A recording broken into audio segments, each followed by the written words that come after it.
Hey everyone, and welcome to Almost Cancelled. I am Peter, that is Connor, and we are going to talk about this week's TV news and maybe a couple of other little things. But typically, the news, renewals, cancellations. The bulk of the upfront stuff was last week. We had that epic list of cancellations and renewals. A little bit of leftover still to deal with. I think the bigger thing this week though is the sheer amount of trailers that we got. That we actively decided to cut certain ones just so that we weren't talking for about 2 hours just about all these 5 minute trailers. I want to give them a touch of credit actually on this. The trailers are slightly shorter than usual. Usually, like you say, they are usually 5 minutes. They're typically like 3.5 this year.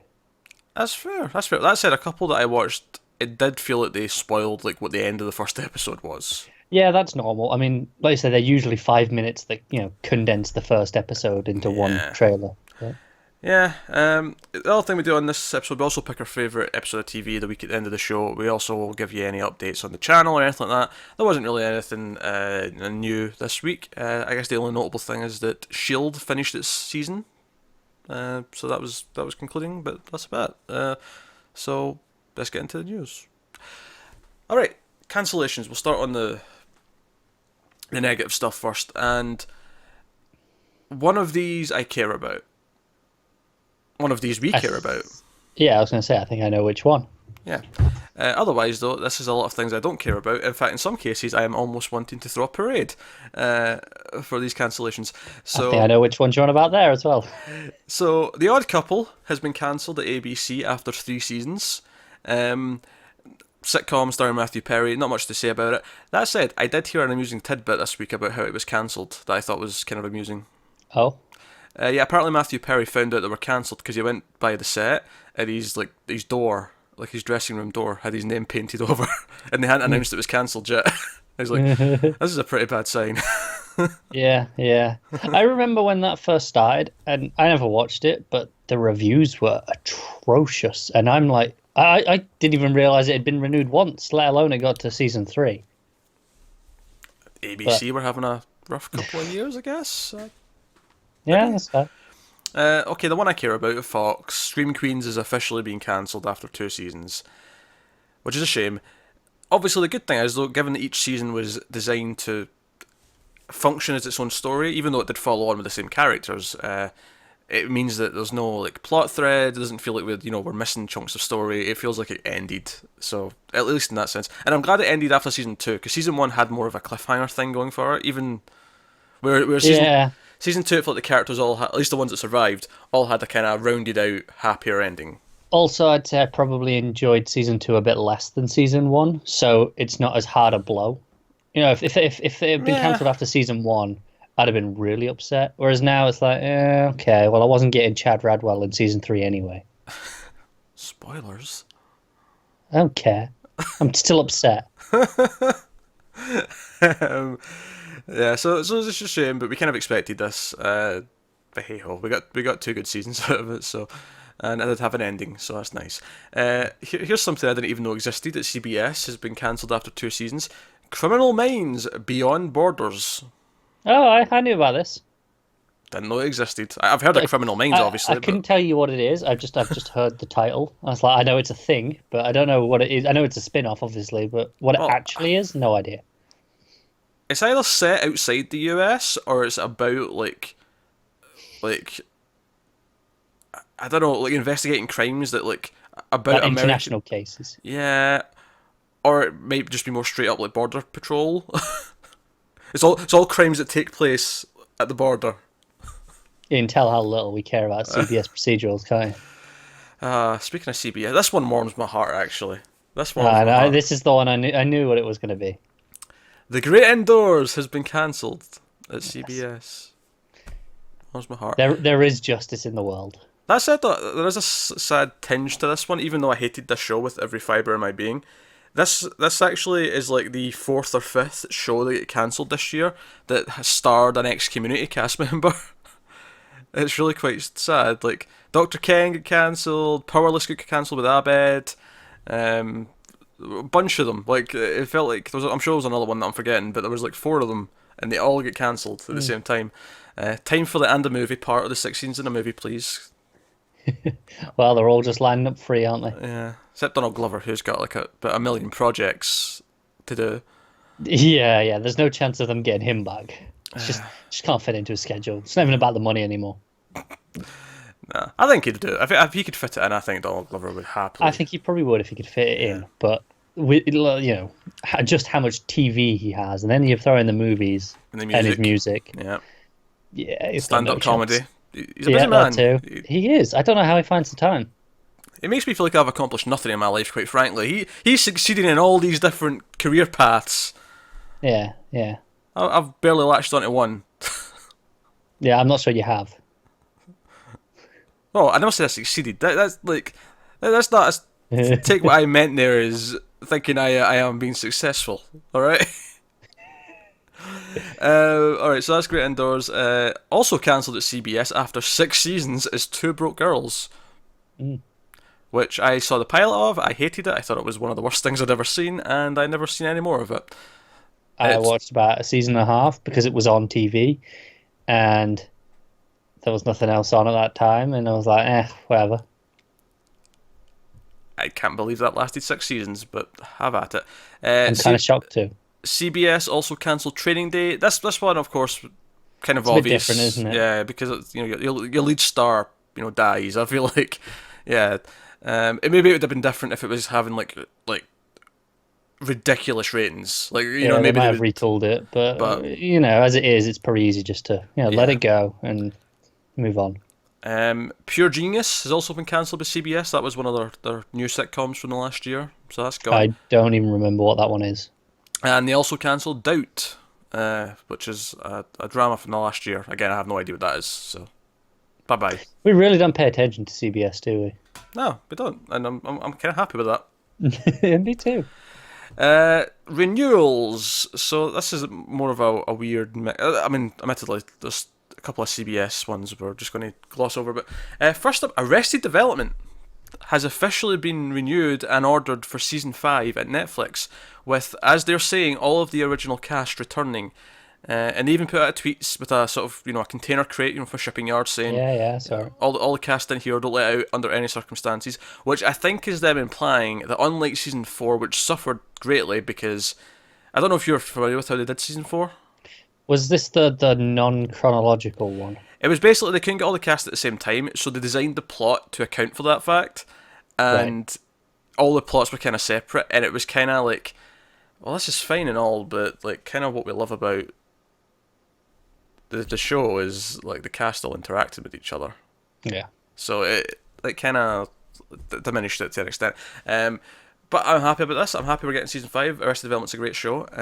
I like the idea that with this, like they'll do new seasons, but only once every like 3 or 4 years. Like, they'll go away. They'll get like creative juices.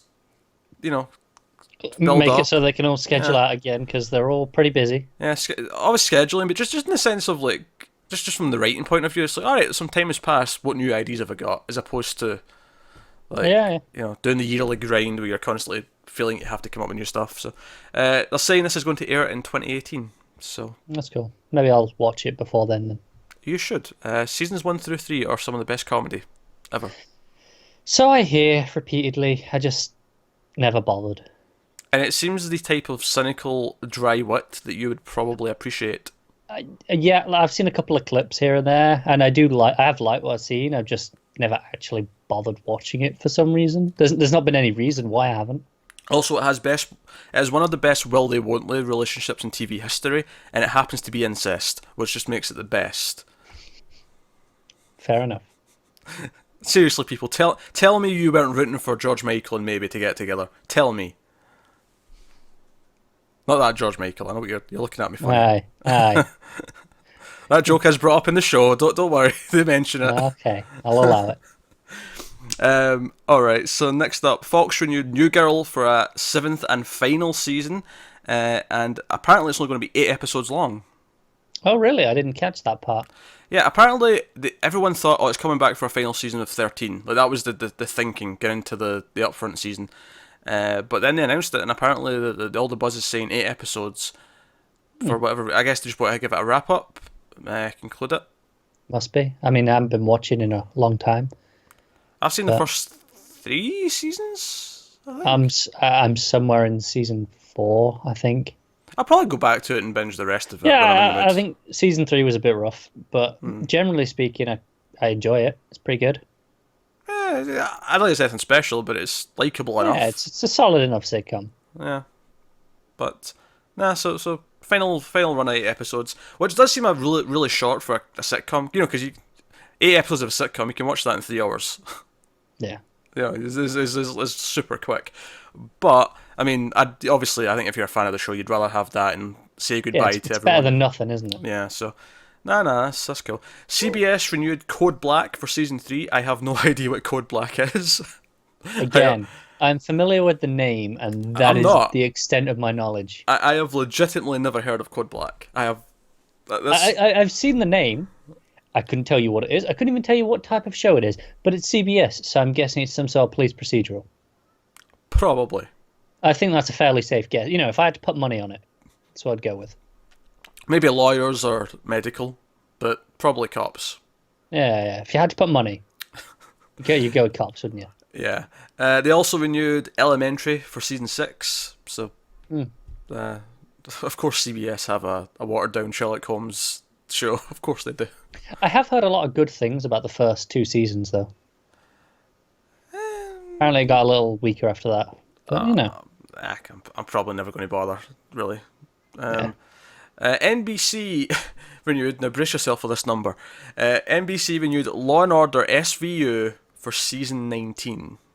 Jesus, that high. Is that higher than the original show now? Because obviously the regular vanilla Law and Order has finished at this point, but it might have got up to like 20 or 21. I can't remember.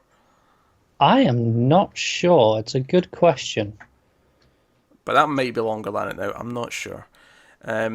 The only point here to add on to this is that the showrunner who was working on the show is moving over to Chicago PD.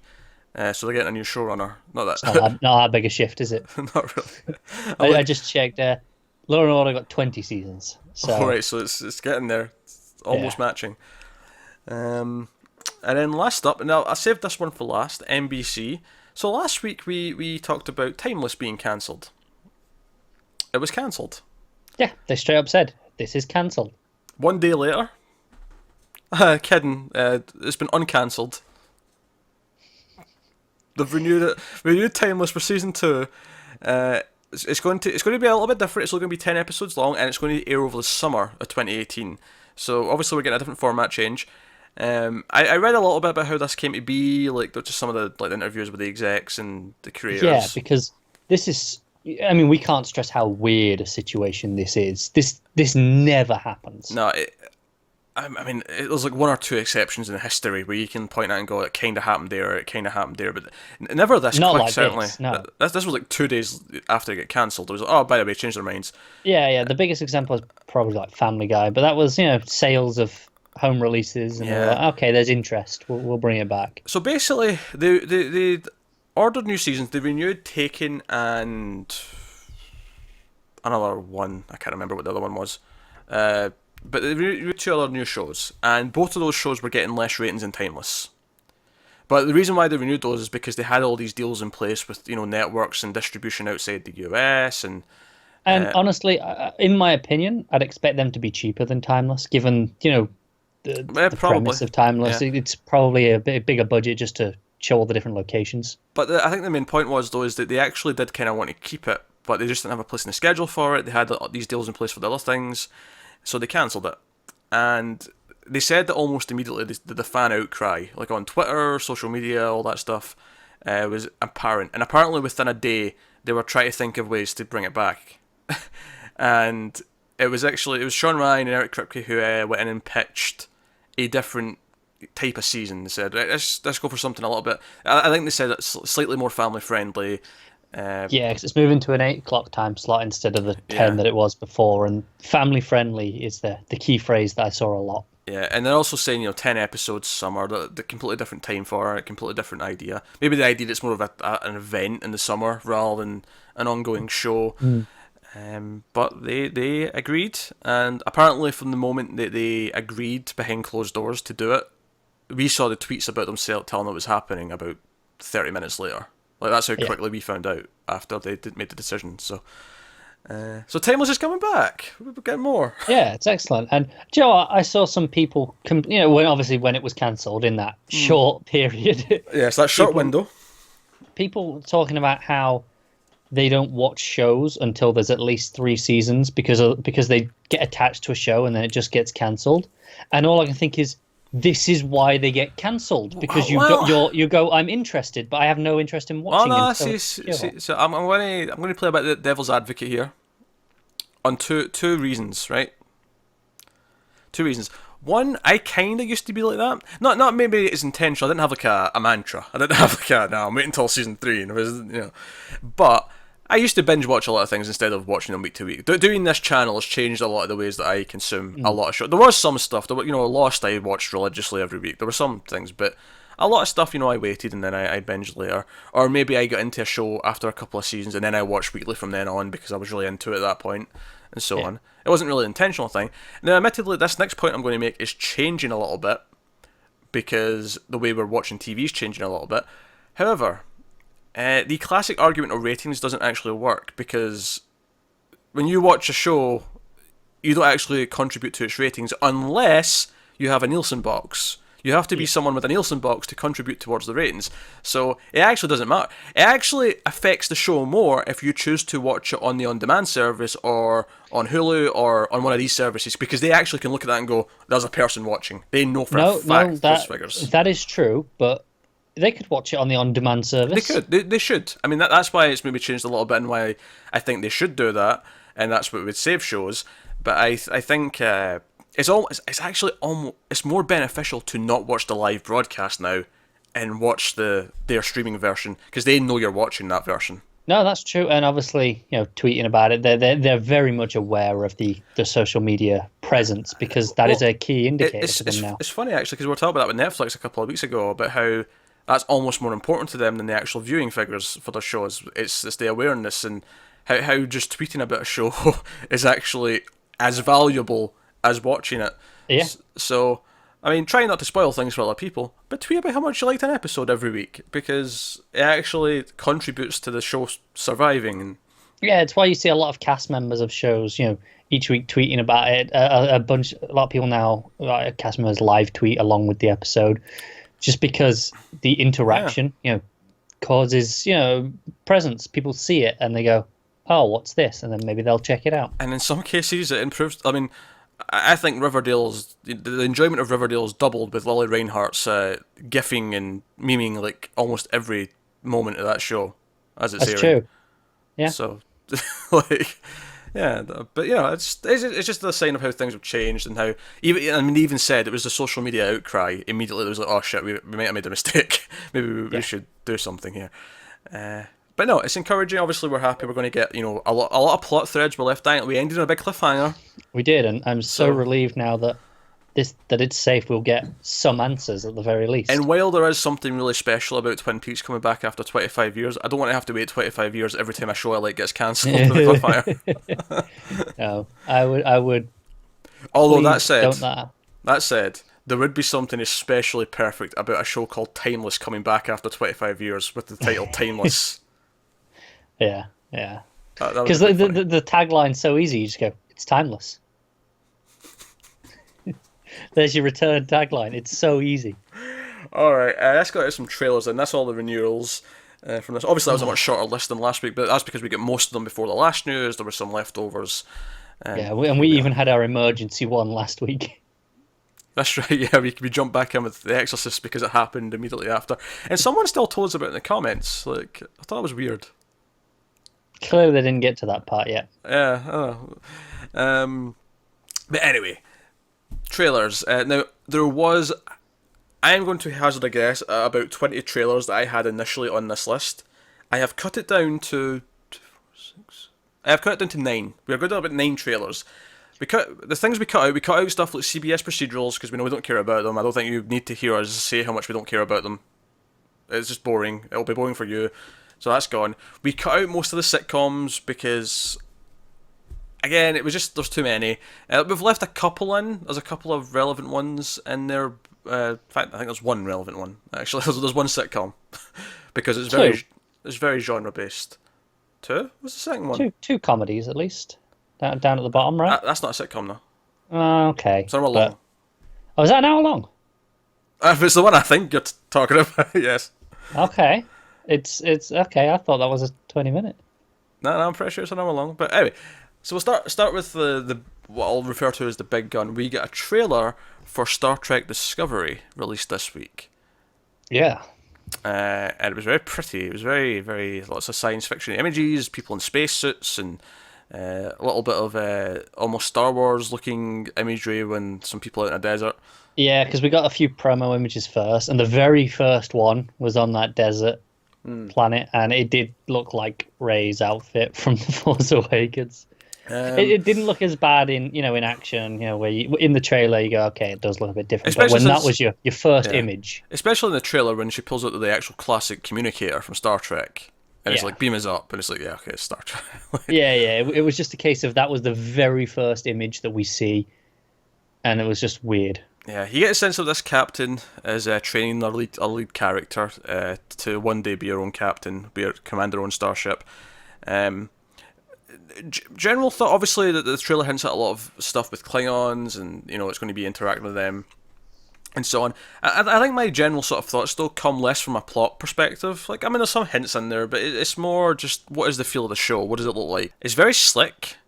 Maybe to a fault. Possibly to a fault. It's very slick. That's it. I love how it looks though. As much as a set before Star Trek, it really should be a bit rougher looking. It does actually. It's hard to care, isn't it? Yeah, it looks really nice. It feels very Mass Effect. It does. A few things in the music that are very Mass Effect-y as well. Which I am okay with, like, by all means. Me too. Because I feel like Mass Effect is this weird combination of Star Trek and Star Wars, but I think it leans more towards Star Trek than it does Star Wars. No, I agree with that.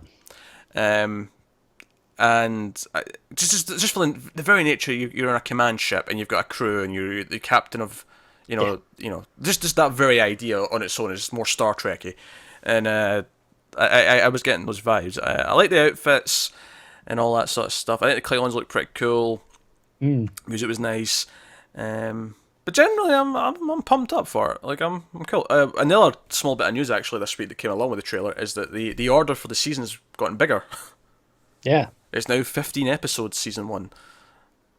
I'm alright with that. I'm okay with that too. But obviously, of course, we did learn with this trailer, it is officially fall. We are getting this. No longer late summer. That is a pipe dream now. Honestly, I think you're reading too much. I honestly think that means probably like 2 weeks later than we like, if it was late summer, it was probably going to be late August. Now it's fall, it's probably going to be early September. Like, I agree, but when it said late summer, I was banking on August still. Okay. And just because of how busy we are that time of year. To be fair though, with 15 episodes, it's going to run up all the way to Christmas anyway. It is, but just to have it for a few weeks without everything else would have been nice. I'm pumped though. I think it looks good. I agree. I think it looks pretty good as well. If I have any, that's not even a criticism, it's more of an observation really, is that there was a couple of Dutch angles and there was a couple of lens flares, and I thought that was interesting that even though we know it's set in the Prime universe with the original show and it's meant to be connecting to all the other shows and stuff and not J.J. Abrams movies, I thought it was interesting that they brought a little bit of that visual flair. Yeah, visually it's kind of in line with those movies. But maybe, I guess that's just it's a modern sci-fi show, that's what they look like. Yeah, that's true. Because even, not that we've got to Next Gen and Deep Space Nine yet, but even, those look like 90s and 80s shows. They have that kind of feel to them. Whereas this does look slicker. It looks like there's more filmmaking techniques going into like how they're doing stuff. It's definitely got very high production value. Oh yeah, it looks expensive. Yeah. So hopefully it does well. It did occur to me as I was watching the trailer that if this had stuck to its original target of when it was supposed to air, we'd have finished watching it by now. Hey, but I mean, if the price of waiting was having it look this good, and I'm not complaining. I'm just saying the original time we should be finished watching it, not only just getting a trailer. Actually, the original time was January this year. We'd finished it long ago. Yeah, exactly. That's my point. We'd have finished it a month ago. Even less, because it was 13 episodes then. So. Well, that's true. So, but hey, So that's Star Trek Discovery. It looks pretty cool. Next up, we get a trailer for The Alienist at TNT. This is a show, we've talked about it a few times. This is the first serial killer in New York. You've got Daniel Bruhl, Dakota Fanning, Luke Evans, and The Alienist is, he's kind of weirdo, neurotic, but by the seams of it, not very sociable. But he's good at his job. He's good at trying to figure people out. And it's obviously set in that time period, big production value kind of idea. And it looks fine. I think this has potential to be really good. The trailer itself didn't make me go, oh man, this looks amazing. Yeah, I agree with that. The trailer is like, okay, I get a sense there's some potentially decent characters. It's, time period. Production values look good. Yeah, I have no idea from the trailer like how like the mood's going to be like in a net. Like, what's the pacing going to be like? Is it going to be tense? Is it going to be like dark and brooding, or is it going to, I don't know, plod along? Like, I have no idea. I have no sense of that at this point, which is why I'm not super hyped on it. But there's nothing bad about it either. It looks fine. It's maybe just not the best trailer. Yeah, there's definitely nothing about the trailer that'll put you off, and there's maybe if it gives you a little bit of hope in terms of, okay, there's obviously we knew there was good people involved, but the acting looks to be on par with what you'd expect from them, and production's good, so maybe it'll be all right. Yeah. No, I'm hoping there's a better sense of atmosphere in the final show, because it felt like it was kind of lacking in this. Yeah, it took a lot of time just to set up what the premise was, because it was about 3.5 minutes again, and it was just, this is what the show is rather than how it's going to feel. Yeah. Which, honestly, I feel like getting the feeling of the show is more important than telling me what the premise is. To us, yeah. But I think for a lot of the general public, they need to know what they're getting into. Oh, God. I would happily not know a single thing about the plot. If you just give me a scene that tells me how it's going to feel, that's all I need to know. I'm with you on that. But, clearly we're the minority for that. See the teasers for the new Twin Peaks season for perfect reference to that. No idea what's going on in those, but it feels great. I mean, I would argue even that Star Trek Discovery trailer, we don't really get that much plot sense of what's going on. Little bits here or there, but we get a tone. I know what to expect now. Yeah. Next up, we get a trailer for Black Lightning, which is the new DC CW show, which is going to be mid-season. It's not coming in fall. So can look forward to that after Christmas. It's also not connected to any of the other shows. They did mention that. Yes, at least for now. Although it seems like that is a more of a logistics thing, because they shoot this in Atlanta as opposed to everything else, which is shot in Canada and Vancouver. Yeah. So, but they're firmly saying right now it's not part of that. It won't be part of any crossovers. To be fair, having seen the trailer now, it kind of feels right to not connect it to other things. It feels like it's part of its own world. Now, they could, obviously Supergirl get connected via the multiverse and it's another Earth. They could do that eventually if they want to. Sure, a few seasons down the line, whatever, go nuts.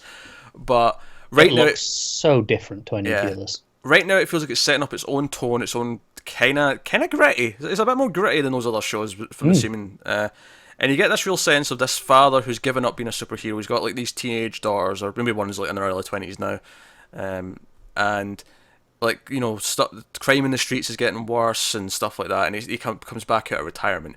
I like this trailer. I thought it gave I thought it was an excellent trailer. Yeah. Yeah, it gave a good sense. Again, it gave a good sense of tone. It gave a good sense of what the overall kind of mission of the show is going to be. And I think for me, knowing that the daughters as well are going to become something is exciting. Yeah. That this idea that he's going to pass this idea down. But no. And I thought that the lead cast, because it also seems to come more, at least the trailer, from the older daughter's perspective. Like, we see a lot of the father, obviously, but it's her that's narrating, it's her that's telling us what's going on. And I think that'll be a fascinating window to look through if it sticks with that kind of perception. Yeah, because I went into all the trailers up. I was like, okay, I think I know what to expect. It's a CW show, another superhero one, Berlanti. I was so wrong. It doesn't look like anything else of that sort of style. It actually looks serious. It's going to be tackling some serious issues, perhaps with a bit more of a deft hand than Supergirl. Yeah, I mean, I appreciate all the messages that are in Supergirl, but it's definitely blunt. It's definitely here. Yeah. Whereas this is It feels more like what we got in Luke Cage. Yeah, it feels a bit. Yeah, it feels there's a lot bit of Luke Cage in there. Mm. Just kind of in that sense. Although potentially the action could be much better. Just because the thing with Luke Cage is though is because he's indestructible and he's bulletproof, he just kind of has to walk through a fight. He doesn't really have to do much. He just kind of hits them and they're down. Yeah. Whereas here, Black Lightning has a fancy suit and he has to fight. He has to combat. He has to protect Yeah, yeah. himself. There was a little bit of action in this, and I thought it looked pretty good. Yeah. Of course, though, sometimes they spend more money on the pilot, and this is all footage from the pilot, so maybe it won't feel this high production throughout the show. It's possible. But we'll see. Promising. I'm hopeful for now. Yeah. Yeah, mid-season. We'll see how it plays out. But no, I think this could do a job of taking a pretty obscure DC character Yeah. and turning them into something. Yeah. Along with these dollars, it could make them maybe not A characters, but certainly high B characters where the public will know who they are. I mean, you said For a about start. Green Arrow now, right? I mean, I don't think he was that well known before. Nah, not really. And more so than Black Lightning, don't get me wrong, but yeah, I definitely say his awareness has gone up. Oh, absolutely. I think not as much as the Flash. I feel like the Flash is the one who's benefited the most from all these shows, where he's. And Supergirl's a weird example because people knew who she was just tangentially because Superman. Yeah. But the Flash is definitely, which is good because Flash deserves to be amongst that A table, as Absolutely. it were. But nah, I'm glad. I'm glad they're taking a DC character that even I don't really know that much about. Like I've never read much Black Lightning. Like, I think I've read one trade, maybe. and I'm excited to find out more about him. And maybe I'll want to go back and read more trades and stuff based on the show. Yeah. So you can't ask for much more than that. So obviously we're looking forward to the pilot when it starts, and we'll check it out. Because obviously we're going to check out the new DC show. Yeah, even if it didn't look that good, we'd still be checking it out. Next up, we got a trailer for The Crossing at ABC, which is also mid-season. It's worth pointing out it's not on the schedule for fall. And this is the show about all the refugees showing up on a beach, and it turns out they're from the future. The war, they're fleeing a war. It's a war that's going to take place in the US in the future, about 100 something years. Because they mentioned in the trailer that one of the characters' date of birth is 100 plus years from now. 150 years from now, so yeah. Probably 180, because he's 35, 40 or something like that. Yeah, it So- depends when the war broke out, That's how true. bad it got before they ran. It could have been going on for decades at that. I mean, really. We have no idea at this That's point. a good point, yeah. But that's the premise of the show. Steve Zahn's in it, who I'm now referring to as the goofy Shea Wiggum. And Shea Wiggum is the series Steve Zahn. That is now my qualifier for those See guys. this week's Fargo review for more on that. Yes. It was this moment of realization where I went on for about 5 minutes about how they're kind of they're you know how that the jester and the sad face kind of thing Yeah. in drama, like you could get those two opposites. Yeah. I feel like they're the living embodiment of that. Yeah, that's fair. So we got this trailer, and I thought it looked like a network show, but I thought it looked like a good network show. I thought it was Yeah, I potential. Although I do have to make fun of one thing that was in the trailer that really annoyed me. It came up on the screen saying, "From the network that brought you Lost." That you also brought us Desperate Housewives. You brought us lots of shit. Not that I'm saying Desperate Housewives is shit. I'm saying that means nothing. Like a network brings you so much. I agree. I think that explains. Before I'd watched this trailer, I'd seen a lot of articles saying, "Oh, is this the next Lost?" And I was like, "Okay, why are they making this comparison?" Because they were told to by the trailer, basically. Probably, yeah. But I mean, if you're gonna go, that's the network saying, "Of hey, this is something you can think of it like." Sure. I get that, but it does kind of bug me. It bugs me with movies because I think I can't remember what the movie was, but I vividly remember a movie from Fox saying, "From the studio that brought you the X-Men films." I'm like, this means nothing. No, I agree with that. I think in this case, though, they chose Lost not because it's necessarily their best show ever, but because it will go, this is the sort of show you can expect. This is the sort of mindset you can expect from this. Whether or not it lives up to that is a completely different question. Lost maybe its best show ever. Oh, no, actually, no, Twin Peaks was on it. I mean, I don't think of Twin Peaks as an ABC show because I watched it recently Yeah. and not on TV, but Yeah, I was just I don't want to have to think about what everything that they've ever Yeah, done no, that's and fair. go through it in my head. So That's I'll just fair. go, oh yeah, it may not be. So But now, since we brought up the Lost comparison, I do like there is some parallels to draw here. This does kind of remind me of the boom that happened after Lost was a hit, where all the networks go, oh, we have to have a big ensemble mystery show where there's like an ongoing mythology, and I was so happy that they were all trying that after Lost because I love that idea of a show.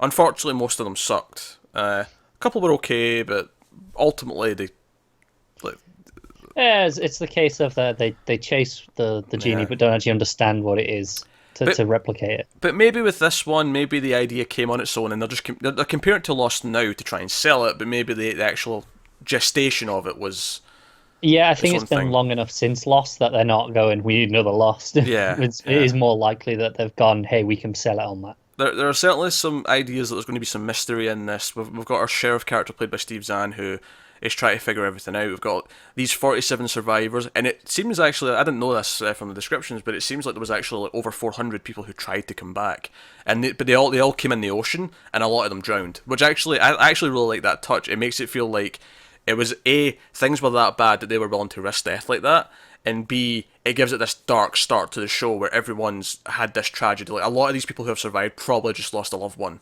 in that war. Yeah, yeah, exactly. So it sets up this thing going forward, which I think is a really good way to start a show. It does look like a network TV show, but at least it seems to have a solid enough cast. I like the premise. I'm definitely down to try it. I will say the trailer I think spoils what the one of the reveals at the end of the first episode is going to be. Yeah, Do you know what line I'm talking about? I'm pretty sure I do. Yeah. Yeah, I won't say it just in case you want to avoid spoilers and you don't want to watch the trailer because I do think this is a point where the trailer crosses a line. The crossing, Mhm. you might even say. Um, I'm sorry, but that looks okay. In terms of obviously when it comes to network stuff now, it seems like everything we seem to care about on network is comic book based, and there's very little else that we're watching. I would be very pleased if this hits and and even Exorcist, which is not based on a comic book, it's based on something. Like it's a franchise thing.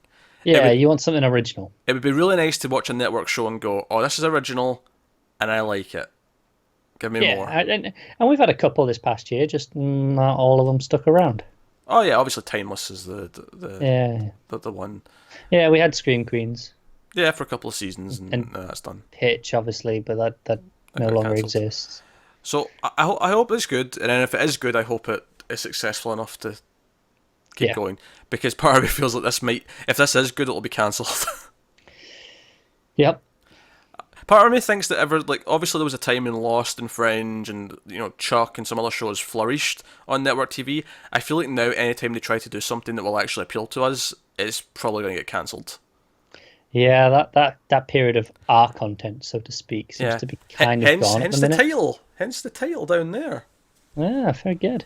That's where it came from because when we were coming up with the title, it was just as Fringe and Chuck were ending, and it felt like every year those were almost cancelled, and that's where the title came from. Because it felt like all the shows we liked were always almost cancelled. Yeah, we typically like a lot of bubble shows, don't we?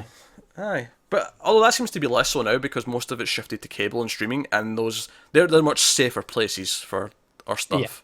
So there we go. Next up, we had the trailer for Gospel of Kevin, which was also from ABC. Connor, tell me the plot of this one. There's a man called Kevin, and there's a meteor that comes down. They go and investigate it, and he's been chosen to be special by this angel thing.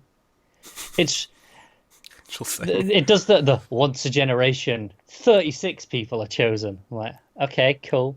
Yeah, I'm sure that'll be like a larger mythology thing where they'll play with that later Yeah, on. yeah. But And I remember the description last week. You told me that he had powers, but he doesn't really, does it? There's this other thing that has powers that protects him. yeah, I can. Maybe he'll get powers later if he does good things. But basically, this angel, no one else can see her, but she walks around with them, and she protects him. Like she makes like a car flip over him so he doesn't get hit by a car at one point in the trailer, and Pretty that cool. that kind of thing. Yeah, it's very comedic. Like there's a lot of humor in it. Like he's a bit of a goofball. He's getting hit with things, and a lot of the angel stuff is treated with some levity. It's not just like serious.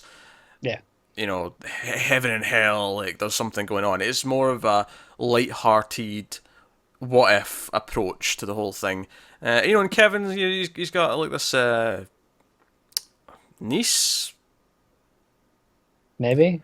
Well, I thought it was daughter at first, but then she said you didn't go to my dad's funeral, so Yeah. Well, I was thinking maybe stepdaughter. I don't know if I think it's niece though, for two reasons. One, now that I'm thinking about it, I think the description said he went to live with his sister and his niece. Well, I don't remember that part. And secondly, why would he be gone and then come back if he was a stepdad? That feels like a weird plot point. It wouldn't have to have been. The parents could have been separated already. No, but it feels like he just came to live with them. It doesn't feel like... Yeah, I suppose. It doesn't. It feels like he's been missing. He doesn't show up because at that point when she says, "Oh, you're just here because you have to be," Yeah. like that doesn't feel like a stepdad who's just joined the family. That feels like someone who's been distant and No, I know what you mean. avoiding these connections. But I'm remembering correctly now. Yeah, I'm pretty sure it's his sister and our daughter. It looks like I'm not like sold on it. Like It didn't live up to the description. When it was saying, like, he had these powers and it was doing stuff, I was like, okay. I mean, I'm okay to watch a pilot, but I don't feel like it's something I'm going to be super invested in. I feel the same.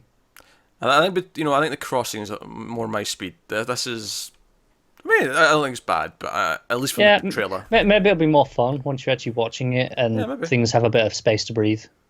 But from the trailer, it's all right. All right, let's jump over to Fox trailers then. So we'll start with the big one.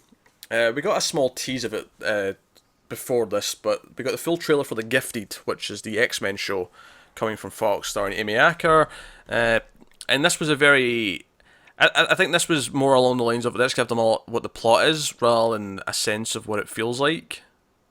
There was a little bit of that, sure, but it felt like it was more about, oh, that's right, so these parents now have these mutant kids. Everyone's treating them differently. It looks like evil organisations are hunting mutants, and now the parents have to go on run with the kids, with other mutants. But it looks like the dad was an agent with this bureau before. Yeah. And so he's now like completely changed his entire like life view because now his own kids are mutants. Kind of makes me think of Heroes, frankly. With Claire and her dad. However, this might not get ridiculously shit really quick. I mean, that's assuming it's good in the first place. Yeah, I was going to say, it might start ridiculously shit for all you know. But, I mean, it's not happened yet, so there's potential. That is true. There's potential. And I do like Amy Acker, so that's nice. I thought it was okay, the trailer. Like, there was some, like... Okay. Again, it felt very networky in terms of, like, the casting for the most part, especially with the kids. The fact that the company are like the Sentinel company, which is obviously a reference to the Sentinel robots that are supposed to hunt down mutants in the comics and to an extent in some of the movies. And they've got these like robotic spiders. I wasn't sure about those. Like that was whatever. I mean, I'm sure it'll be just fine in the episode, but it was like, okay, sure, robotic spiders, whatever. Yeah, no, I thought so. I thought that the powers looked all right. I mean, they didn't look anything special, but they didn't look awful. I'm cool. I'm cool to try it. It's a comic book show. We're going to give it a go. It didn't set my world on fire though. It looks like a sort of typical network show. Hopefully there's more to it when we watch it. Hopefully, we give it a few episodes. Maybe it finds its feet, and because a lot of network shows do that, where they don't really discover what they are until maybe midway through the season, or hell, in some cases not even until season 2 if it survives. No, that's true. I will say the stuff where how the whole community starts treating them differently. That's very X-Men. So I'm excited to see it explore that stuff. Yeah. It feels like it's part of the X-Men world. Yeah. And there was one line as well about how we're not even sure if the X-Men or whatever exist anymore. Yeah. Which oddly, like if it's in continuity with the movies, it feels like it's set sometime after most of the movies, but before Logan. Before Logan, yeah. I thought that as well. I was like, I'm not sure if it is in continuity, but when it got to that line, I was like, so it could be. Yeah, it could be set like sometime, not necessarily during Logan, but yeah, sometime in that period before it, like. Yeah, I mean, there's a reasonable time chunk for that to explore there. So that's okay. That's cool. So next up, the only comedy, or in terms of like a sitcom that we're going to talk about trailer-wise, mainly because it has a bit more going for it and has a bit more going on, is Ghosted, or Yeah, from Fox, which is the kind of X-Files as a comedy, Adam Scott, show where one of them's like skeptic, the other one's not, and it's Craig Robertson. It looked okay. Yeah, I thought it looked all right. It didn't look bad. I'll be honest, like it seems like it might be fun, but here's my weird thing with these comedies that have like such a concept. Like, we often talk about some of the best comedies have the simplest, it's just a family in a house, or it's just a workplace, and it lets the characters be the comedy. When so much of the comedy is based around look at what we're going to do with all these wacky alien and sci-fi tropes and stuff. In TV, sometimes I think that suffers. I think it works in some cases. Amusingly, given what we're going to talk about next, I think something like Galaxy Quest is perfect at that. Yeah, but that's confined to a set runtime. It's not exactly right. You could go 6 seasons, which is why I think that maybe is why movies are a better platform for that. So I'm a little bit skeptical of this having like legs, where I think the characters are like, because ultimately I think the comedies live and die by their characters and if they're likable and funny. Yeah, and I worry that so much of the humor will be focused upon, look at the wacky things that are happening on screen. Yeah, and they never actually develop the characters properly as a group. No, I get that concern. But it looked fine though. There was jokes and alien stuff. Yeah, there was some nice moments in there. I was like, oh yeah, I can see this being fun. Yeah, kind of Men in Black kind of vibes at times. Just it's a secret organization and they're don't talk to anyone about it kind of thing. Yeah.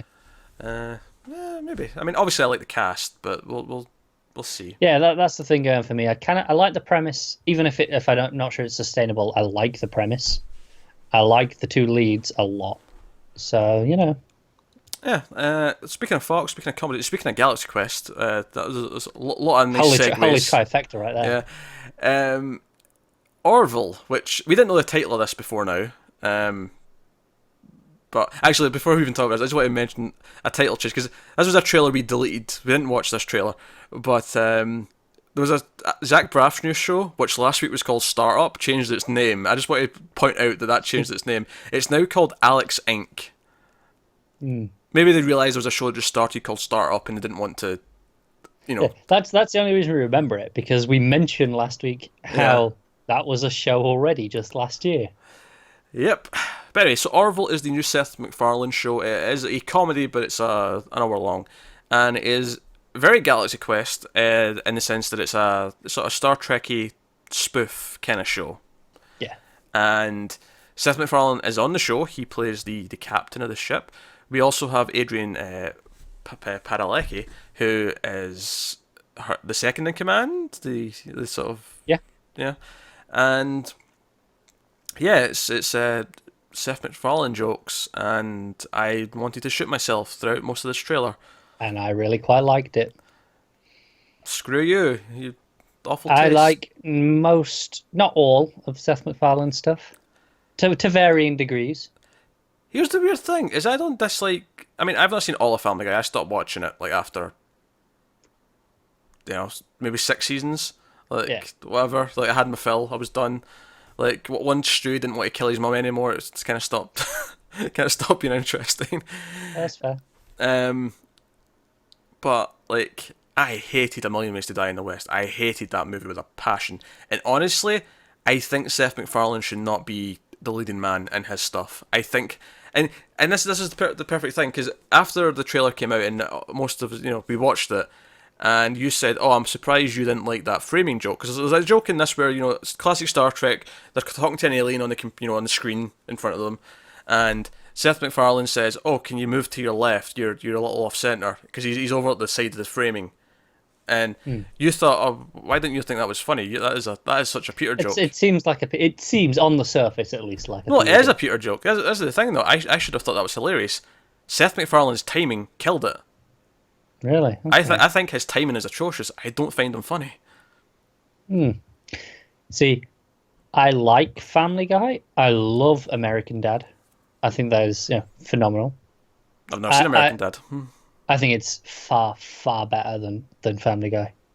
I think Ted's pretty good. I had a lot of fun with that. I did not see A Million Ways to Die in the West because I thought it looked atrocious. I will grant you that. I watched the trailer and I was like, nope, I do not need any more of that in my life.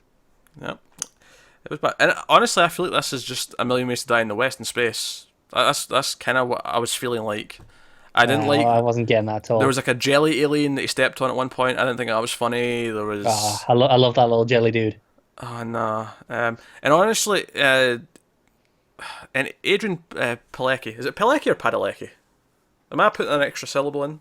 I think you might be. Yeah, Pilecki. It's one of those names. I need to look at it to Yeah. remember what it is. But her being on this show actually annoys me because it means she's not going to be on Shield again next year. At least not in anything more than like a single guest appearance, which upsets me because I like her character on Shield. God damn it. Yeah, yeah. I appreciate that. And we lost her, and we lost Blood because they had a spin-off, and then the spin-off got canned. It didn't happen, and then it was like, oh, we've already written them out of the show. Oh well. No! Give me my characters back, you bastards. I can't argue with that, but I mean, I thought this looked pretty good. I don't think it looked amazing, but I was like, huh, I see some stuff I like in this. I'm down. I thought it looked like garbage. And I'm seeing quite a range of responses from other people as well. Like, we know some other people who watched this trailer, and some are like, yeah, it looks all right, and others kind of side with you. Seems very, very split, doesn't it? Give me episode 2 of MacGyver. You do not mean that. I really don't know. And How does it feel knowing you're going to have to watch this anyway? The pilot, but that's I mean, maybe the part will be awful. I won't want to carry on either, but... Alright, so we're definitely doing the pilot for this. So despite everything I just said, we're doing the pilot for this, yes? Which I'm agreeing to. I'm agreeing to it, but... Only it's a sci-fi show. It falls in our wheelhouse. Just to clarify that I despise this trailer. I wasn't even that I wasn't interested. I despised it. Ah, yes, but you despise it. You have logic and passion, and I know where you're going with this. Don't you worry. I know where you're going with this, and you actually you dislike it for a reason. Yeah, but we're still doing the trailer, so tit for tat, as they say. I'll watch this pilot because you clearly want to watch it. Well, no. This is our sort of show. This is sci-fi. We cover all the sci-fi shows. Name one sci-fi show in the last 2 years we haven't covered. That's not fair. I need a list in front of me. This isn't fair. This isn't fair. Anyone that started, I want to add that on in case people in the comments are like going, "Hey, you don't watch this." I'm sure Sci-Fi, the channel, I'm sure they have had something in the last 2 years that we didn't do. I'm positive. Okay, maybe, but I'm positive. That's from lack of knowledge and awareness, not a conscious choice. That said, we're still doing the pilot for this next one, which is where I was going with all that. We'll see about this. You might be getting a substitute on this one. Oh, come on. I don't get it. I'll have the argument after I explain what it is. So we got a trailer. This is the final trailer, by the way. We got a trailer for Glore, which stands for the Gorgeous Ladies of Wrestling. It's based on the 80s Ladies Wrestling League TV show, whatever. It stars Alison Brie, and it is a sort of drama comedy about this all coming to be. And it's Alison Brie, who's like a struggling actress, and she ends up like going for this audition, and then she doesn't even know it's a wrestling thing, and then it's about training all these women who have never wrestled a day in their lives to somehow put on a show. And I thought the trailer was pretty good. I didn't think it was a bad trailer. I just was bored and uninterested at everything in it. See, this is the thing. Connor was saying that part of the reason why he thought he wasn't interested is because he doesn't care about wrestling. And I don't understand that argument. Mainly because I don't care about most sports, right? But there's several boxing movies I like. I like The Mighty Ducks. I don't like ice hockey, but I like The Mighty Ducks. Admittedly, that's a weird example because it's more of a kids movie. But I grew up watching that. I like Pitch. We were talking about Pitch last year. I barely know anything about baseball, but I like Pitch. Or even more specifically, I think in this case, I'd compare it more to something that's like... Actually, here's one. I'd compare it to Pitch Perfect. Really? Yeah, hear me out. Pitch Perfect is about getting a group of people together and then they have to rehearse for their show, their opening night, right? As it were. Yeah. The singing competition. Or maybe more closer to my heart is Sister Act 2, Back in the Habit, which shows you some of the stuff I was growing up watching.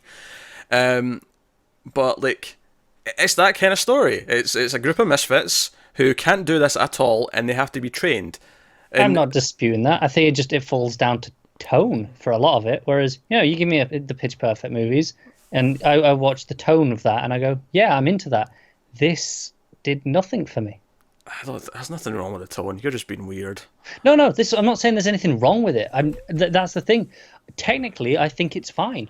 It's not a bad trailer. It just does nothing for me personally. I watch it and go, okay, that was a trailer. That is how I felt after I watched it. Yeah, we're still doing the. Come on, how many pilots have we done where you've had no interest in them? How many? None after I've watched a trailer and gone actively. This isn't no interest. This is just I don't get it at all. Bullshit. We definitely watched CBS trailers last year that we then did pilots for. Yeah, but those are things we actively went. No, this looks awful, and you want to tear it apart. You get enjoyment out of that. This I just don't get. It does nothing to me. Ah, dear. Like, there will definitely be a review at least episode 1 of Glow on this channel. Whether it's Connor remains to be seen. Well, I'll see if I can throw them into it. It's more a case of I legitimately don't believe I have anything of value to add to a discussion about this. Because I watched this trailer, I have nothing to add about this trailer. I never stopped seeing any other reviews. Ah, you dick. That was so easy. You set me up. I know. Oh, God. Oh. Maybe Matt will want to talk about Glow. Seems Matt seemed to very much enjoy the trailer. And if nothing else, like the reason why I was even interested in this in the first place is because it's Alison Brie. I'm here for the Brie. Doesn't do that much for me. First and foremost. I think she's fine, but Blasphemy. Shut your awful ginger mouth. She's okay. Oh, you're the worst. Are you one of these people who prefer Britta on Community? Are you one of these people? No, I dislike Britta. Let me make that clear. Britta is good. I like Britta. I'd say at first I did, but then she did get more irritating as it went on for me. But by comparison. Madness. All right, that's the trailers. I like the look of Glow. It's pretty good. It looks like it's got a funny sort of, from the small stuff we see, like they're training to actually do this stuff in the ring, and they're like bouncing off the ropes, and they look like complete idiots. And I can see a lot of fun learning curves, and them trying to build their characters and their ridiculous, crazy 80s hair, and like I can see some high entertainment value coming from it. I am really glad you said what you found funny then, because I was about to ask, because I didn't see anything funny. It's not funny like a. No, I get what you mean. It wasn't a joke and a setup. But Yeah. Like I didn't see anything that was amusing to me. Let's move on. All right, so that's all the trailers. That'll take us on some schedule updates. This will be a quick bit, just to sort of a couple of things get shuffled around in the schedule that we're used to. This isn't everything that's changed in schedules because obviously all the major networks put out their full schedules. I considered like going through all of them and saying what was on each night, but I mean, what's the point of us even talking about CBS's schedule? Is because given how long we've gone on basically just trailers, I'm glad you made this call. Yeah, I made this call. So just the stuff that's relevant to us, which is a few CW things and a couple of other things. So it's stuff that we already cover or stuff that we're pretty sure we're covering, kind of thing. Now keep in mind The Crossing is mid-season, so there's no mention of that here. And a couple of other things like that. So there's not actually that many new things here that I'm going to mention when it's on. But anyway, so first up is CW. A few things from there. So Legends of Tomorrow is going to stay on Tuesday, post-Flash, and that is starting in the fall. I'm okay with that. That's fine. I do think it'll be interesting. They'll come crossover. Like, will they move it just for the 1 week so that they have it nightly? Because or do they want like a 2-hour event, like in the middle of the crossover? I could see them using it as a potential just to do a crossover between just the two of them and do a one-night event. Yeah, maybe. I'm just thinking for the 4-night one though, or the 4-episode one. Yeah, they might just move it for that 1 week because it's night by night by night. I get that, but they might risk. That seems like a risky move, doesn't it? to move your show off its scheduled slot. I think it's easy to market it though if you say, oh, it's this event 8 o'clock every night for a week. Yeah. It's maybe a bit easier. And obviously at the end of if it moves another day, like at the end of Flash or whatever, it'll say continue tomorrow night on blah blah blah. Yeah. So that's obviously something we already had, but we didn't know if it was going to stay that way, if it was just temporary thing. Here's an interesting one that I did not see coming. Arrow and Riverdale are swapping slots. So Arrow's moving to Thursday at 9 p.m. So that's going to be later. So maybe that's an indication that Arrow season 6 is going to be a bit darker. Maybe. Perhaps. And Riverdale is going to the Wednesday 8 o'clock slot, so that's getting a bit earlier. Not that I think that's going to get any less darker, I feel like that'll just stay the same. But to me, that says that they think Riverdale's a new marquee show for them that they want to show off. It's also worth noting that now Arrow is after Supernatural on a Thursday. Yeah. I mean, maybe they're trying to channel some of that across, because Supernatural's got to come to its end soon, right? It's going to season 13, just for the record. Yeah, exactly. So it's not really a big change in terms. It's just funny now that with the comic book shows, we're going to have one on Monday, Supergirl, 2 on Tuesday, none on Wednesday, and then 1 on Thursday. So it's going to shake up the whole dynamic of the week. Yeah, and it makes me assume when. Well, okay. First off, Riverdale, we don't know if it's a full season still, 22, 23. I'm inclined to think it will be, given that it's starting in fall. It feels like a full season show for them. I was going to say it could be, or given that we know iZombie typically replaces Legends in that slot on the Tuesday, I can see it still being a shorter season and being replaced by Black Lightning. Maybe. Or Black Lightning could just replace Legends and iZombie could maybe move to whatever day.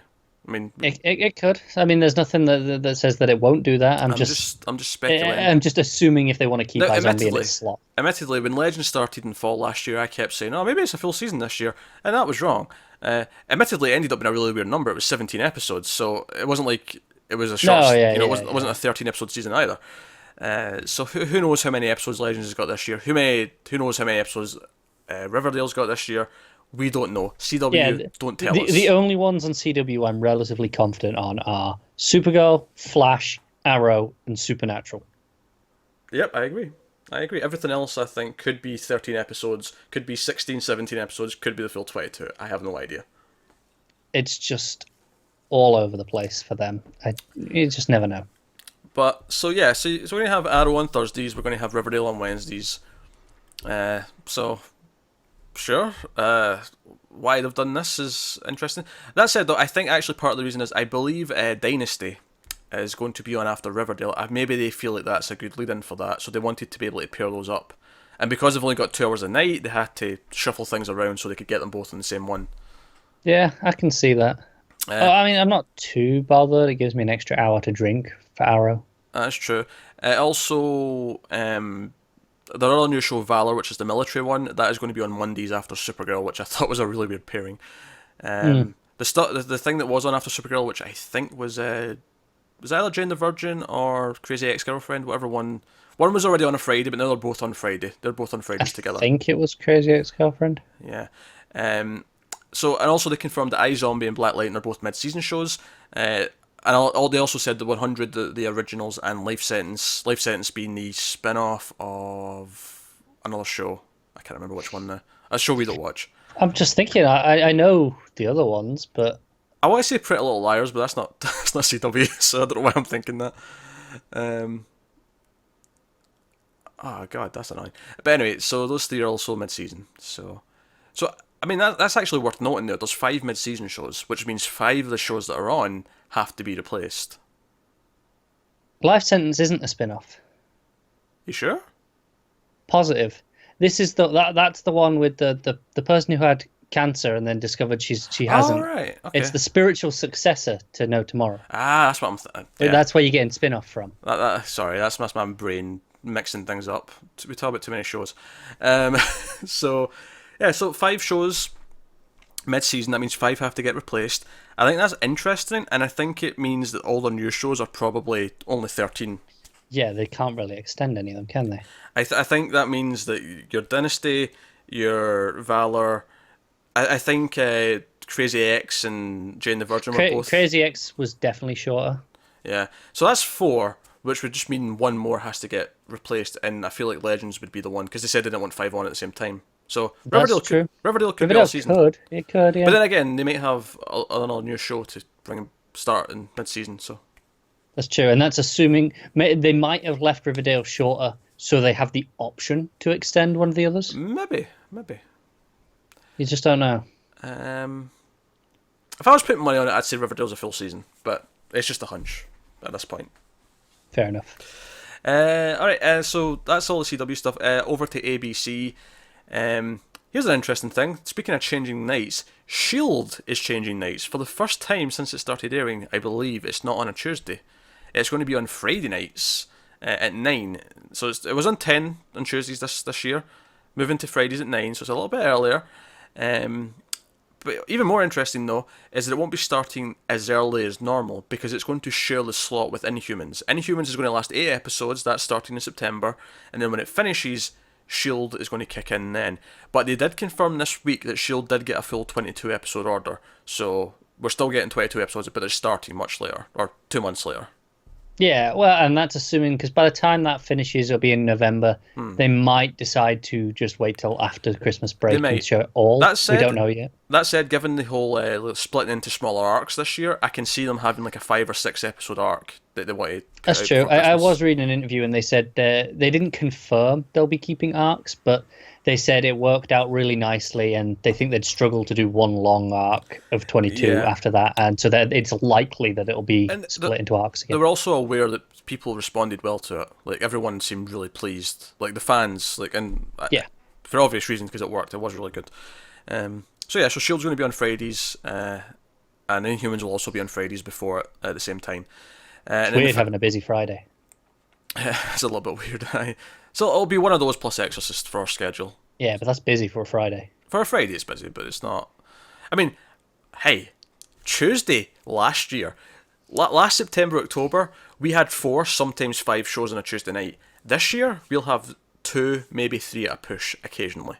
That is, Tuesday no longer seems like this black hole of everything. Yeah. I grew to hate Tuesdays. Like, you know how most people typically go, Monday. Yeah, Tuesdays were our Tuesdays. Even though most of the shows were great, we liked watching those shows. It was just a gauntlet getting through all of them and fitting all the reviews in and stuff. So that's cool. And final bit of scheduling, just one of the news. The Gifted on Fox is going to be on Monday nights. So we'll have Supergirl and an X-Men show on a Monday night. I mean, admittedly, we might not keep The Gifted if The Gifted sucks, but at least potentially that's where it's actually kind of spread out quite nicely this year. It is. Yeah, it's not bad. For now, until we decide, we want to keep that. Something that we weren't expecting. And interesting, there's only one network show that we know of that we want to keep on a Wednesday. That's Riverdale, which is nice because Mr. Robot will be on a Wednesday, most lately, around that time. And Mr. Robot takes precedence over pretty much everything else on TV. Yes. So it's actually really nice that I don't have to sober up after Arrow to do Riverdale, to do Mr. Robot. Yes. Because that has been a sort of issue this year where we've had to try and work out, because Connor refuses to watch Arrow without getting drunk, so we have to do it when he can get drunk. You know, if he's in work early the next morning, he can't do it, kind of thing. So that's why sometimes if things are behind, Arrow gets pushed a few extra days because it has to be when he can get pissed. So here we are. Pretty much. So that's the schedule. So we're on to the actual news now. Yes. Actual news. Finally. Over an hour in. Yeah, Jesus Christ.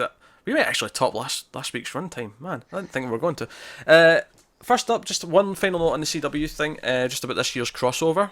In terms of the 4-episode crossover, they said it'll take place in November, which is earlier than normal. Only slightly. It was like early December. Only slightly, but it was very consistent. The last 2 years, it was always about a week into December, whereas, I mean, presumably it'll be the last week in November, but yeah, whatever. But they confirmed it's happening. They confirmed it's going to be a big thing, and that's why I was kind of thinking, well, maybe for that 1 week they'll move Legends to the Wednesday. Maybe Riverdale's on a break by the time we get there, or maybe they just give it a break that week. Yeah, for their 4-night event kind of Yeah. thing. I think it's easy to market as a 4-night event, especially if this year they actually have Supergirl be a proper part of it. Yes. All right, actual news. This is a weird one. Now we don't obviously cover Supernatural because I mean it's a good show. I watched 6+ seasons, 6 and a chunk of seasons of it, and I enjoyed it. But I thought this was weird enough that it was worth mentioning. Scooby-Doo is coming to Supernatural. Sorry, say that again. I'm not sure I heard you correctly. Scooby-Doo is coming to Supernatural.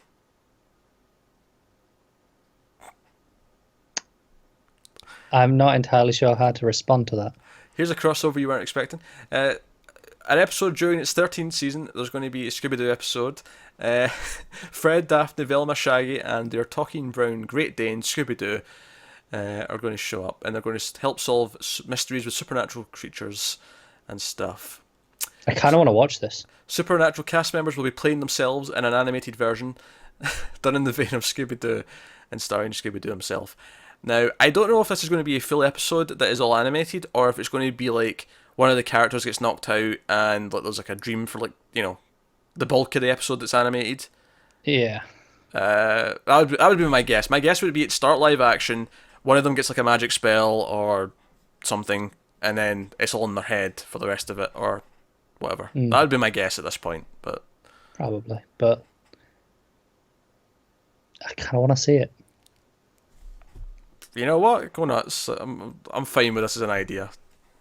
That's why I brought it yeah. up. Because I seen this headline and I went, we need to talk about this. Yeah, it's crazy. And I grew up watching Scooby-Doo, so I'm all for. As did I. Anyway, next up, Game of Thrones. Remember how we talked about there being 4 potential spin-offs? I do remember that. Well, scratch that. There's 5 potential spin-offs now. Because of course. They added a new writer who's developing a 5th one. And the only other thing we really learned, though, is that all of them are prequels. Even though George R. R. Martin gave a big speech about how he doesn't want them to be called prequels. They're I can't remember what he even called them, but he's like, no, they're not prequels, they're not sequels, they're not spin-offs, they're this. And it was all just terminology. They're prequels. They're all set before. And he also shot down a couple of the popular theories as to what they were. Yeah, the main one is the one I actually mentioned that was, the typically the most popular one, which is Robert's Rebellion. And his reasoning was, by the time he finishes the books, everything you need to know about Robert's Rebellion will be told, so it would be irrelevant to have this be a show. But maybe having them be so separate that it's, completely unrelated to what's going on. Like, it's in the same world, but it's not connecting to the plot. It could be is maybe good a thing. better idea. It's maybe let them be a bit more free with what they're doing. I don't know. Obviously, I am not a Game of Thrones guy, so to me, this is just noise. But it seemed like a big enough thing to mention. Yeah, and he did reiterate not to expect 5 shows. We might only get 1, maybe 2. Yeah, but yeah, I don't think they could sustain 5 shows. Me either. So next thing, TNT has teamed up with Ridley Scott and his Scott Free Productions to develop a night of sci-fi programming, which is funny because they've also got a horror night in development that they've been talking about for a while.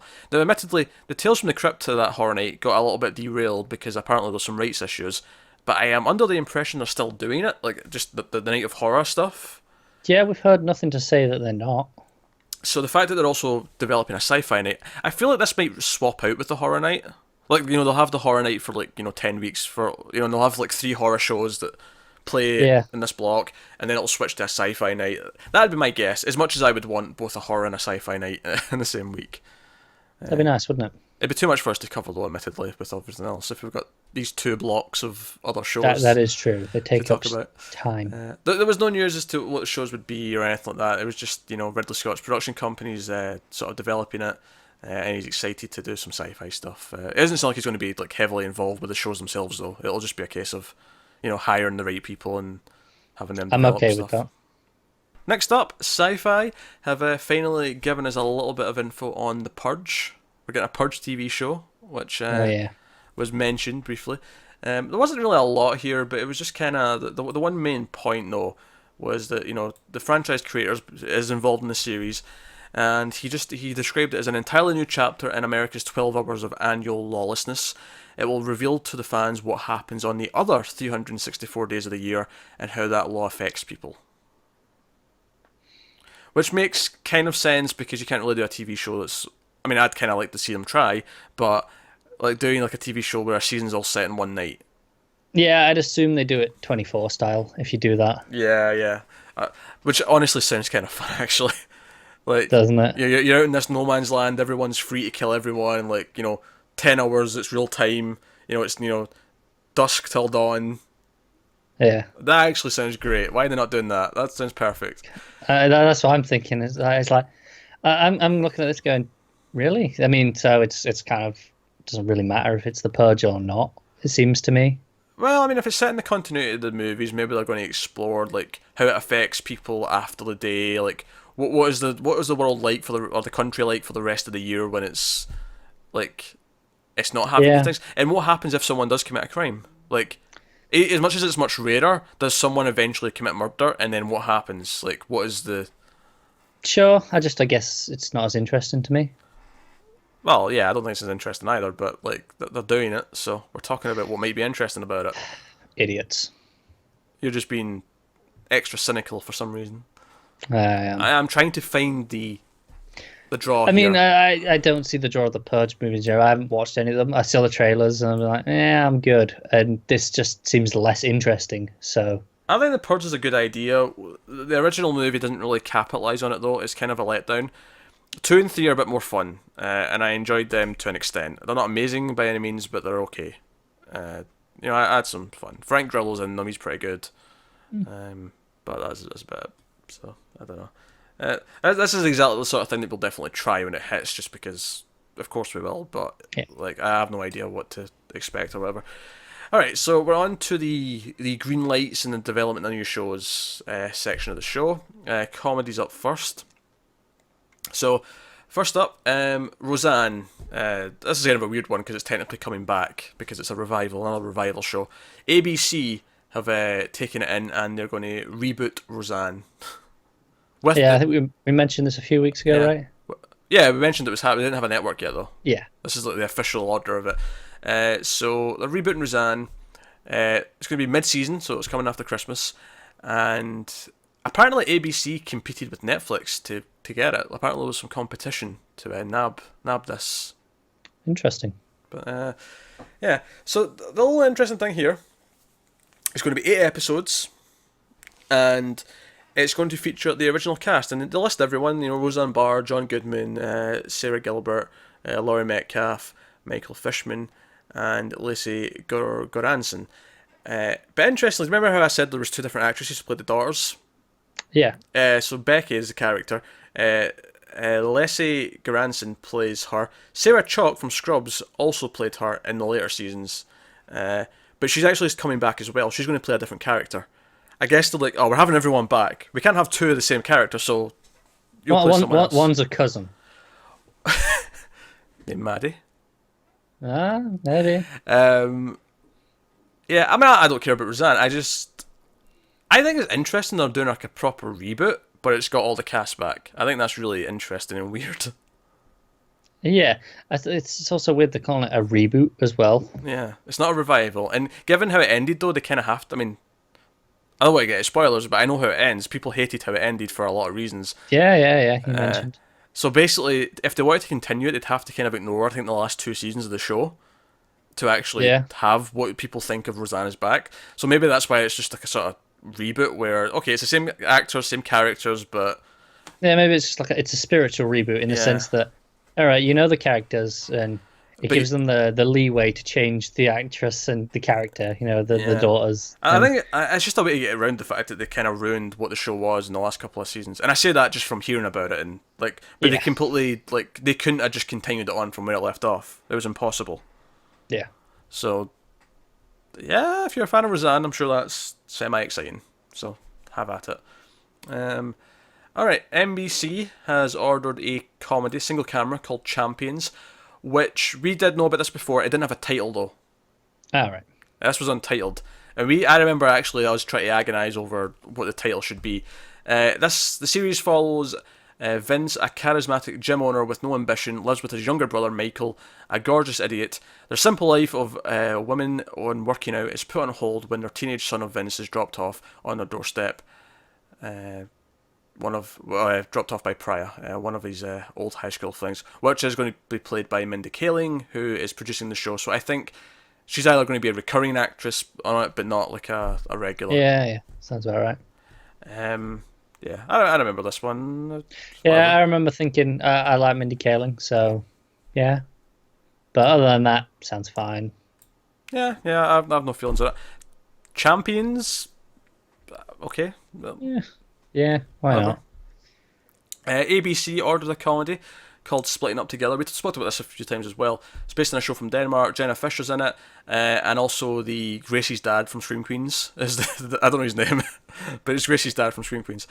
I can see him. And this, I'm not even going to read the big paragraph to give me. It's about a couple who they're separating, but they still live in the same house. But separating kind of reignites the romance. So it's kind of like a weird, awkward family comedy that. Yeah. Sounds pretty typical. Despite the fact that it's got a really long paragraph explaining it all, it's actually pretty typical. There was a trailer for this week as well. We didn't watch it, but if you want to check it out, you can search for Splitting Up Together and get the trailer for that. Alright, so that's the comedies out of the way. Let's get to the meat. The interesting stuff. Aye. This first one's interesting. You're going to like this first one. Yeah, I mean, you've heard about it. I feel like I'm going to hate it now you've said it like that. No, you know what it is. Like I've seen you speak about this. Okay. But it's like, everything up until now has just been padding. This has all just been. I feel like you're trolling me here, though. This is just all the prep for this. The Witcher. Ah, yes. Netflix. Yes. Greenlight.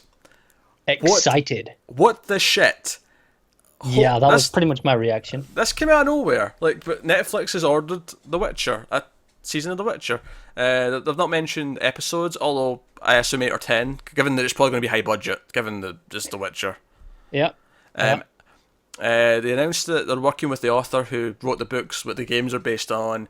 There's 8 books, and there wasn't much of a description when they announced this anyway, but I know what The Witcher is, so I can just tell you rather than having to read a paragraph. So The Witcher revolves around Geralt, who is this, and it's set in like a sort of, think Game of Thronesy kind of world, kind of, sort of harsher Middle Earth kind of idea. And the Witcher are these beings who use magic and can fight with swords and stuff, and they track down, like, Witcher contracts, so they're like sort of monster assassination, like, hit jobs. Like, they get hired to go out and kill monsters. But there's obviously forces of evil, there's, lots of like sex and stuff, and it's very mature. Political intrigue as well. Political intrigue. It's, at least, and I've not read the books, but from playing the game, specifically the third game, the stories are very good. Like, they're very in depth. They're very deep in terms of like right and wrong, grey areas. Like, what's the right thing to do here? So there's a lot of potential here. What I will say, now people have heard me say I don't watch Game of Thrones and I don't like Game of Thrones, and they're saying, wait, a lot of this sounds kind of Game of Thronesy. Here's the thing, though. I think The Witcher has much more of a sense of adventure in it. Would you agree with that? In the sense that it's one man, one hero going off around the world, essentially. Yeah, but yes. there's also more hope in it. There's more. It's dark. It's very adult, but there's definitely a greater sense, ultimately, that there might be a kindling of a happy ending. Yeah. I mean, I've got the books. I've started the first one. I've not got very far yet. But obviously, the games are sequels to the books. They're not adaptations. Yes. And I know a lot of people that are big fans of the books kind of just see them as glorified fan fiction and kind of don't rate them that much. So I'm intrigued to see actually how different it actually is. Yeah, I don't know. It actually mention, like, if they're going to, like, adapt the books. I do believe it is an adaptation of the books, right, from what I've seen. Yeah. All right, interesting. Okay, in that case, stop reading. It's too late. I've already paid for them. Well, they can sit on your shelf. It's fine. No, I bought them. You can sit on your shelf. You've played the games, which literally the games spoil the end of the series of the books. So screw you. Just stop reading, so we can talk about it when the show's on. I'm excited about this. I think this has a lot of potential. And for me, there is a big difference between this and Game of Thrones from what I've played of the games. And it's funny because people often think, "Oh, you like Game of Thrones? Why do you like The Witcher?" I think it's night and day. To me, the characters in Witcher are way more interesting. I connect with them. I care about them. I don't connect with characters in Game of Thrones from what I've seen of it. Like, I find it hard to root for anyone in that show. In Witcher, there are several characters that I like and that I root for. I actively, and they might die horribly, and I feel bad about it, but I care about them. So I am hopeful about this. I'm hopeful, and I hope that they don't just try and chase Game of Thrones and go, "Oh, we'll make it exactly like that." I hope they do their own thing with it and do Witcher. Yeah. So, plus, I think there's a lot of cool potential for big monster fights and shenanigans. I agree with that. So, no. So that's exciting. Obviously, there's no mention of when it's coming. I mean, at the absolute earliest, I would say very late 2018. Given the production size that it should be, Yeah. I'd probably expect 2019, honestly. Well, I would agree with that. I'm just saying at the absolute earliest. Yeah. It would be very late 2018. That is the absolute possible earliest they could get it out in time. But no, so very exciting. Speaking of Netflix greenlighting things out of nowhere, have you ever seen the movie The Dark Crystal? I have not. No, nor have I. I've got a funny feeling we'll be doing it on 1.21 in Flux, though, closer to something coming up, because Netflix have announced The Dark Crystal: Age of Resistance, which is going to be a new part. It's not a reboot. It's not an adaptation. It's set in the same world. Oh, right, okay. I was reading it was a prequel. Yeah. Well, yeah. Yeah. Just not in terms that that's all I was reading. It was just prequel, just straight prequel. So Dark Crystal: Age of Innocence returns to the world of Thra. Now, there's some weird names in this, so bear with me. Returns to the world of Thra with an all-new adventure when three Gelfling discover the horrifying secret behind the Skeksis power. They set out on an epic journey to ignite the fires of rebellion and save their world. It's been ordered for 10 episodes. Cool. So I'm intrigued. I'm sure. Yeah. There was a short teaser video. Now, I didn't make you watch this because there was one second. There was one shot of footage of what will be in the new show at the end of it. It was mostly just like the shots of like the animators making things and drawing sketches and stuff like that. But it does seem like they are going to be using animatronics and practical effects. I mean, I'm sure there'll be CG as well for like the world and stuff like that. But it seems like for the creatures, they are mostly doing puppets and stuff like that. Well, yeah, it was Henson, right, with all the puppet stuff. So it makes sense that this is going to continue that. I think that's interesting. I think it's interesting to say we're going to bring this franchise back and we're going to do it in the way it was originally done. For the most part, I'm sure there'll be some CG to spruce up the world and things like that. But I think it's interesting. I'm actually kind of, even though I've never seen Dark Crystal, I have no idea if I'll even like it. I do really like the idea of doing a practical based show like this. No, I agree with that. So the final shot of the little teaser is there's like a head turning around of a creature. I'm sure fans of the movie will know that creature might mean something to them. Like they might know who it is or even what the species is maybe. But it was cool. So yeah, sounds it.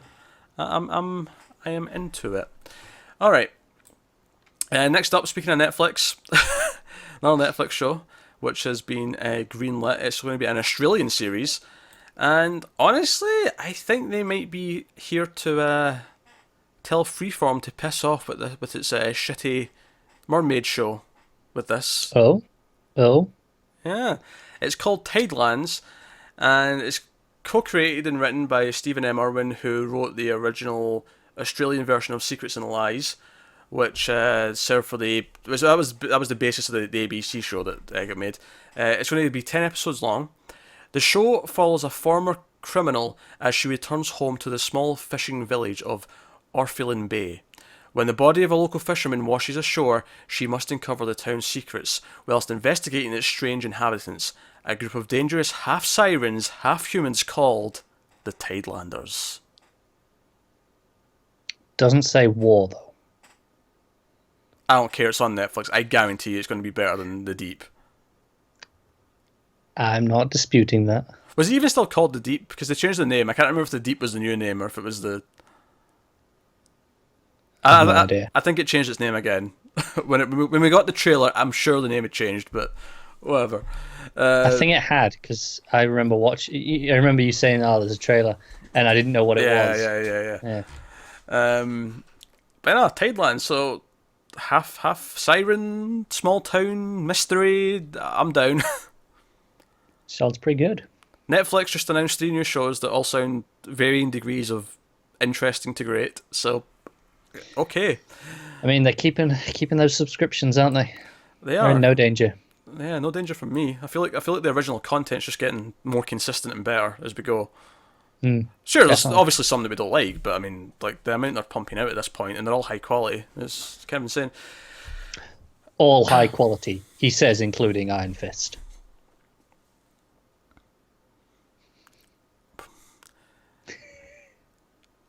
Well, I okay, not all high. I meant that typically there's a high production value to most of the shows. Is kind of what I meant, but I I know what you meant. I just yeah. wanted to put them, just take it out of Yes, yes, context. yes, yes. Iron Fist is a thing. Yes, it sucks. Yes, I. Aye.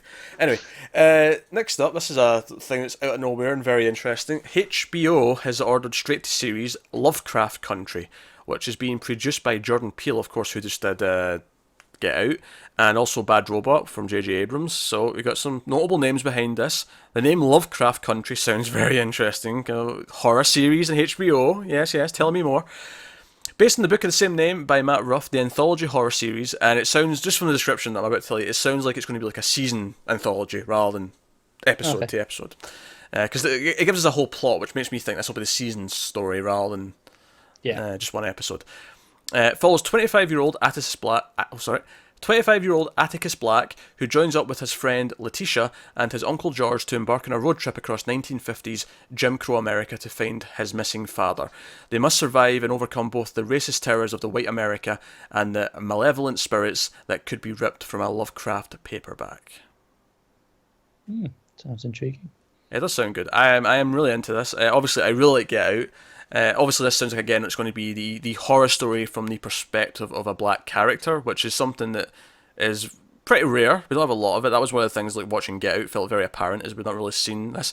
And the fact that this is going to be set in 1950s, they're going across, the South, it feels like it's going to, like, you're going to have the actual Lovecraftian horrors, but you're going to have the real horrors as well, and I think that should make for Yeah. a really I think interesting it's show. interesting because obviously, have you read any Lovecraft? No. Now, obviously, it's of its time, but by its nature, because of that, it's kind of quite racist.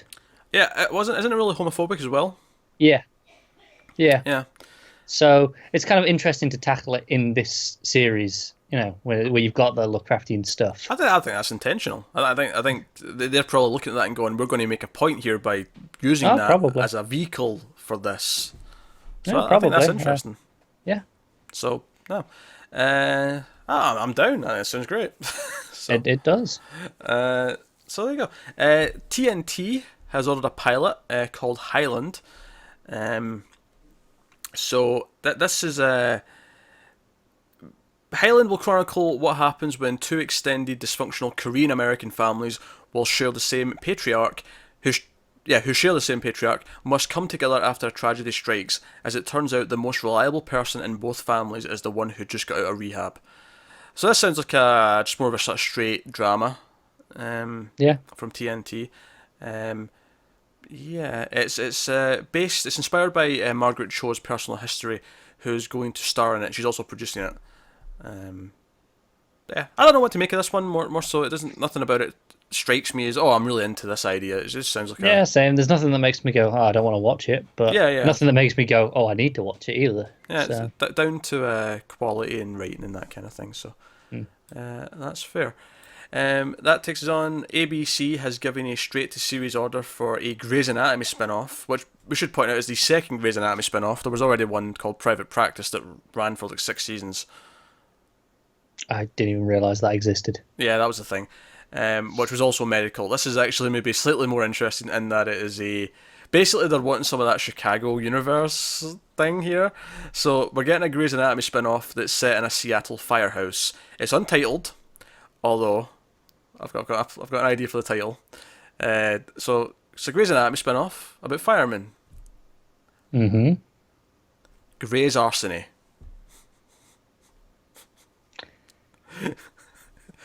I'm not sure arsony is a word in that context. Is it not? Arson? Arsony? Yeah. Well, yeah. I mean, Meh.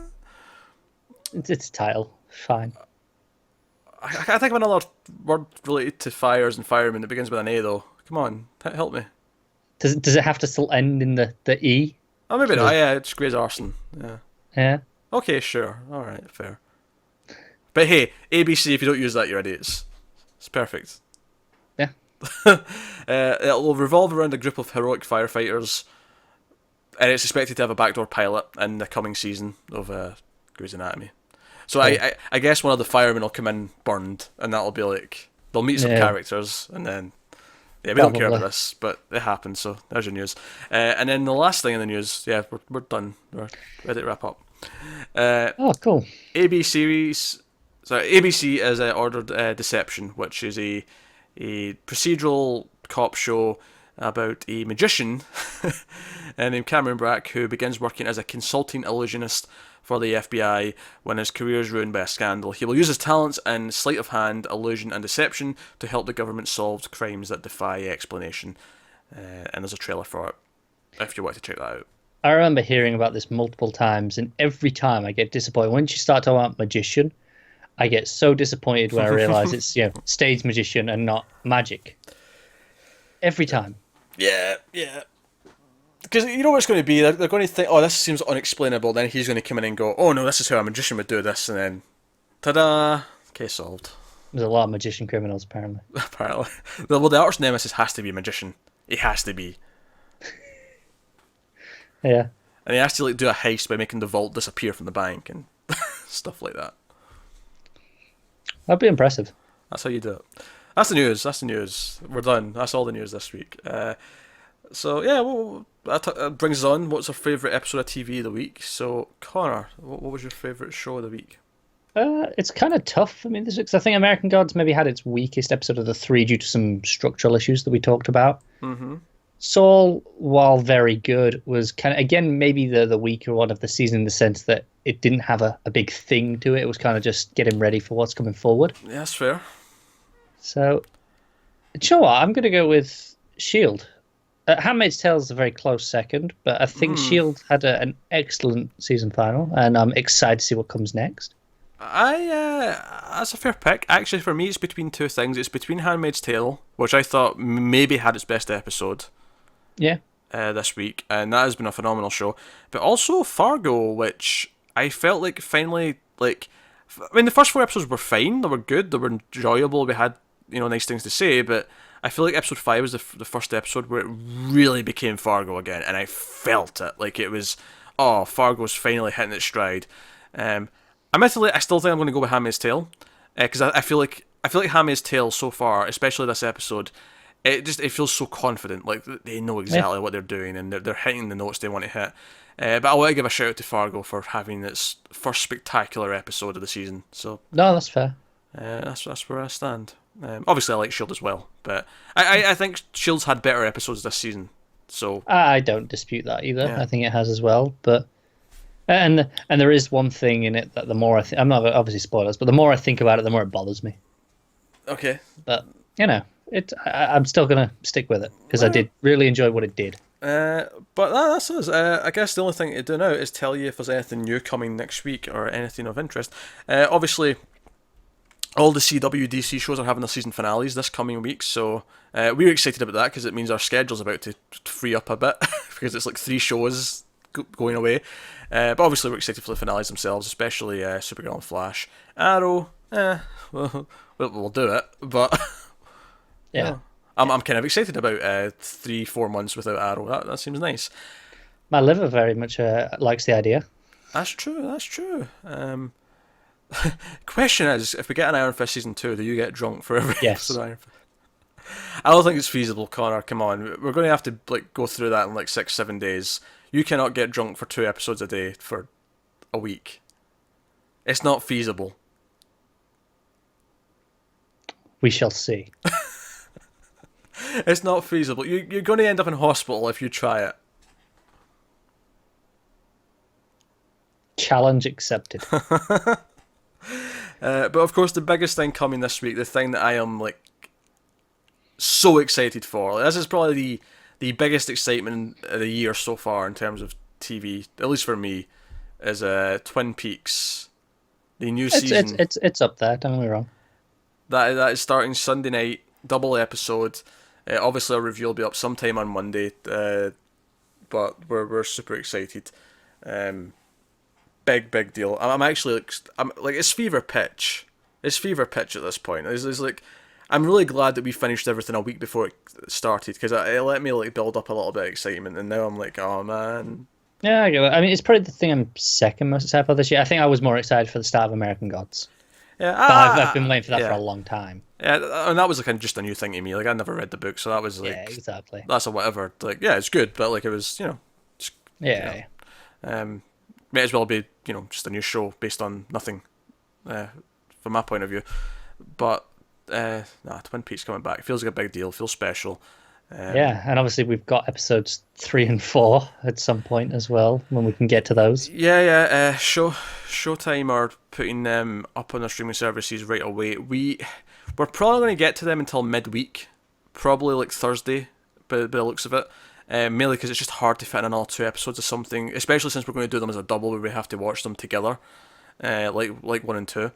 But they should be up. I mean, at the worst case scenario, they'll be when they air for the following week. Yeah. But we should probably get them up before then, is the plan. But it's going to be tough fitting them in. But 1 and 2, of course, will be up as quickly as we can. I am deeply excited about it. So that's what's coming up. So there we go. That is just about as long as last week's episode of news, which I did not expect. Honestly, it's a bit longer actually. I mean, it may be slightly longer. Yeah, I'll see when I chop it up and put it together, but here we are. It's another week of TV news. Thank you very much. Also, actually, just one final note before I do my little outro spiel. This doesn't really mean much to people on YouTube, but I want to just mention it.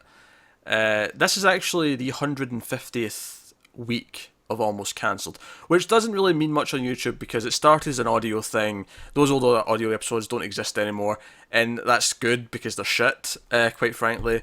Not only were we bad at it at this show, bad at talking, we weren't that comfortable speaking like we are now. I mean, arguably, you may still think we're shit, and that's fair, that's your opinion. But we're definitely better. I think it's that is a quantifiable fact. Yeah, it's better. If you still think we're shit, that's fair enough, but we were definitely worse back then.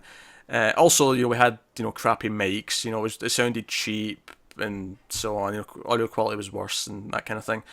But I think it's worth mentioning. 150 weeks of doing this in some form or another, and here we are.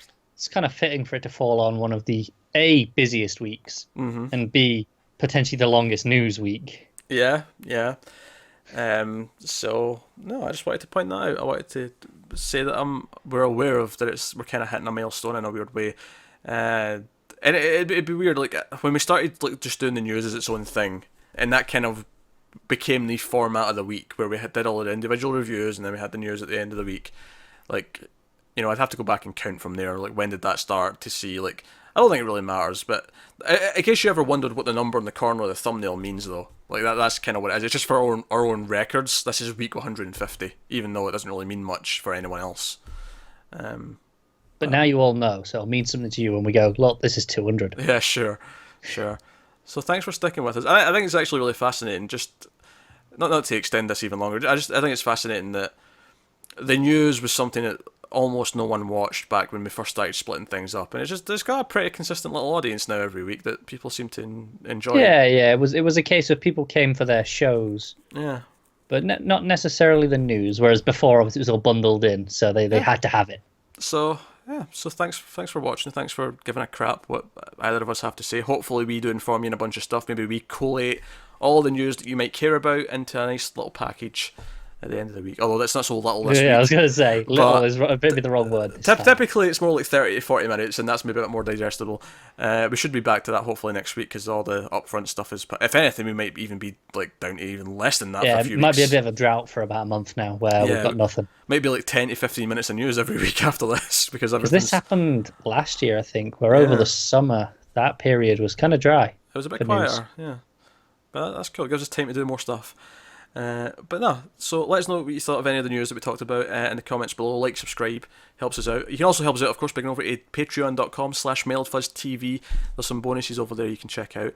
One of which is to do a movie news. It was going so well. It was going so well. There's something about this week where you've messed up so many outros. I know, I really have. It's got too much stuff this week. This is what the busy schedule does to me. It fries my brain. But yeah, so one of the first goal is actually to get a movie news show just like this. So if we ever hit that, that'd be nice. And if you like the news in this show, then I don't see why you wouldn't be interested in the movie side of it. Similar kind of idea, where we talk about trailers and all that kind of thing. But so if you want to support us, you want to support the channel, if you like what we do here every week and you enjoy, go over and check it out and see if you want to. If not, that's cool. Just watching and liking and all that helps us out. But no, get us on Twitter at mailed_fuzz for channel updates. Individual Twitters are on the screen for general everyday ramblings. It has been a gauntlet of a news episode. Thank you very much for watching once again. Have you got any vanilla?